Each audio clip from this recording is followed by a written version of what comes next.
Deep within the climate-controlled vaults of the National Library of Sweden lies an artifact that feels ripped from the pages of a Gothic novel, a manuscript so vast and eerie it has enthralled generations since its creation over 800 years ago. The Codex Gigas, better known as the Devil's Bible, is a medieval masterpiece that transcends its role as a book to become a symbol of mystery, artistry, and whispered supernatural intrigue. Towering at over 3 feet tall and tipping the scales at 165 pounds, it holds the title of the largest extant manuscript from the Middle Ages. Its pages, bound in a weathered leather cover, contain a wealth of knowledge, but it's the chilling, full-page illustration of Satan on folio 290 that has cemented its reputation as a relic tinged with the occult. Was it the work of a pious scribe driven by divine inspiration, a desperate monk bargaining with the underworld, or something stranger still? This is the story of the Codex Gigas, a tale that weaves together history, legend, and the enduring allure of the unknown. Picture a tome so imposing it could double as a small table, requiring a team effort just to move it from one room to another. The Codex Gigas, aptly named Giant Book in Latin, measures an astonishing 36 inches in length, 20 inches in width, and nearly 9 inches in thickness, a behemoth crafted from 310 sheets of vellum, each painstakingly prepared from animal hides, possibly from as many as 160 donkeys or young calves. The binding, a sturdy frame of wood clad in leather, and reinforced with metal clasps and corner guards, reflects a rugged durability meant to withstand centuries. Its sheer physicality is a marvel, with an estimated weight that rivals a grown person, making it a logistical challenge even for modern curators. Beyond its size, the Codex is a dazzling archive of medieval intellect. Its contents span the sacred and the scholarly. The entire Vulgate Bible, translated into Latin by St. Jerome, sits alongside the Antiquities of the Jews and Jewish War by Flavius Josephus, offering a Jewish perspective on history up to the 1st century CE. The Etymology by Isidore of Seville provides an encyclopedic dive into language and science, while the Ars Medicinae delivers practical medical advice, including herbal remedies and surgical techniques. The Chronicle of the Bohemians traces Czech history, and a calendar tracks saints' days and lunar phases, vital for a monastic community. Sprinkled among these are incantations for warding off malevolent spirits, their presence hinting at a worldview where the supernatural was as real as the physical. The text is adorned with vibrant inks. Red for titles, blue and green for initials, crafted from mineral pigments and organic dyes, a testament to the scribe's skill and resources. The Codex Gigas comes with a backstory as dramatic as any medieval morality play, steeped in the kind of dark romance that has kept it alive in popular imagination. The tale begins in the early 13th century at the Benedictine monastery of Podlases, nestled in the rolling hills of Bohemia. Here, a monk, often identified as Herman the Recluse, though no records confirm his existence, found himself in dire straits. The story claims he had transgressed gravely, perhaps by stealing from the monastery's coffers, or succumbing to forbidden desires. His punishment was a death sentence of medieval cruelty, immurement, a slow demise sealed within a brick tomb. Facing this grim end, the monk proposed a daring reprieve. He would produce a manuscript of unparalleled scope, encompassing all human knowledge, in just one night, a feat so miraculous it would absolve his sins.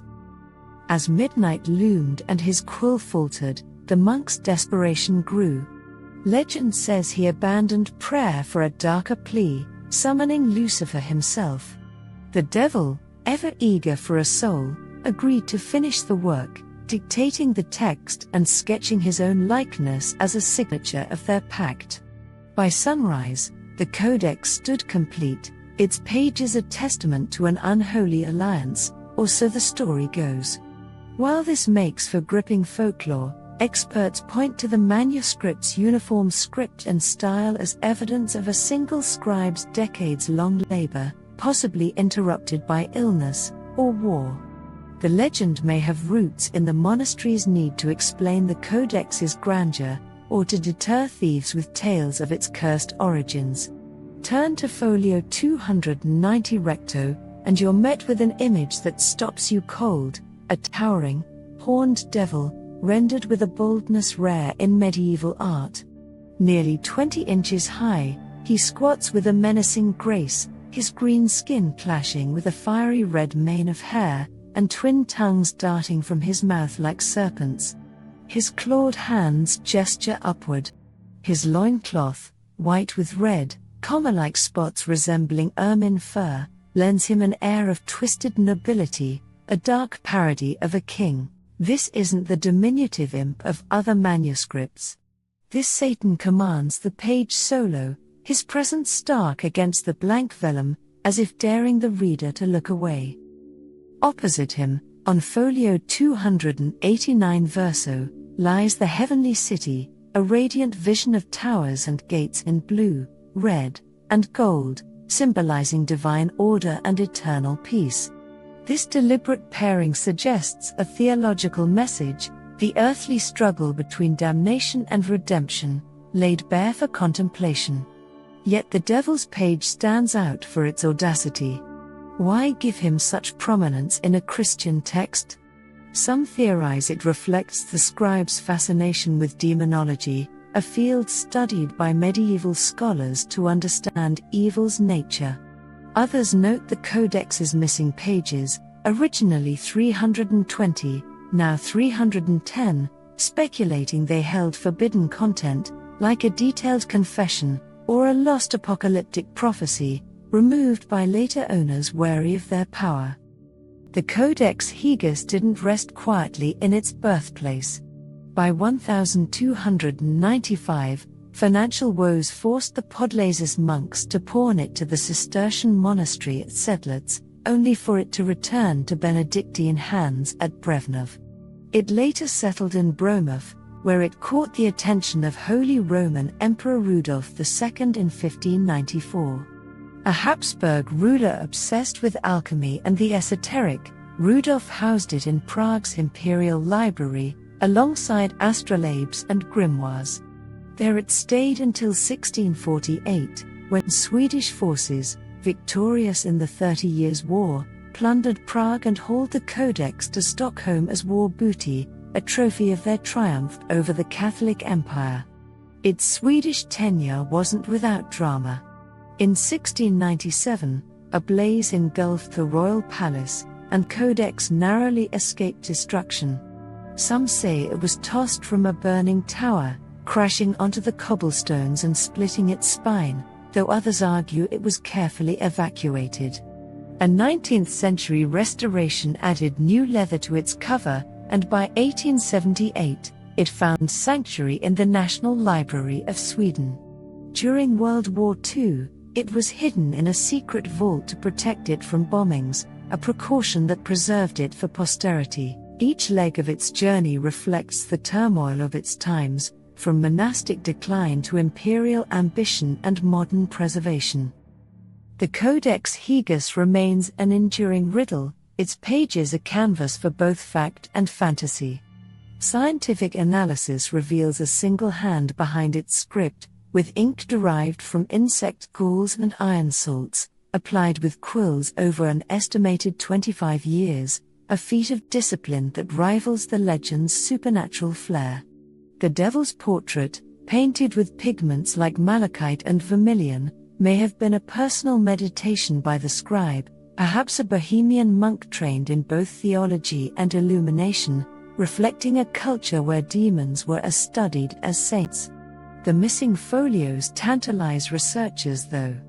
Were they excised by Rudolf II's court, fearing heresy, or lost to time's indifference? Now a star attraction in Stockholm, the Codex is rarely opened, its vellum too fragile for frequent handling, though high-resolution scans let the curious pore over its details online. Exhibitions have paired it with replicas of medieval tools, showing how scribes stretched hides and ground pigments. It's inspired novels, films, and even a heavy metal album, its image of Satan a cultural icon. The Codex Gigas isn't just a survivor of history, it's a mirror to our fascination with the inexplicable, a bridge to an era when knowledge and fear danced in uneasy harmony. Whether born of devotion or a darker muse, it challenges us to ponder the line between creation and myth, leaving its ultimate truth tantalizingly out of reach. Thank you for watching. If you found this video insightful, don't forget to like, share, and subscribe for more content on ancient mysteries, spirituality, and self-development.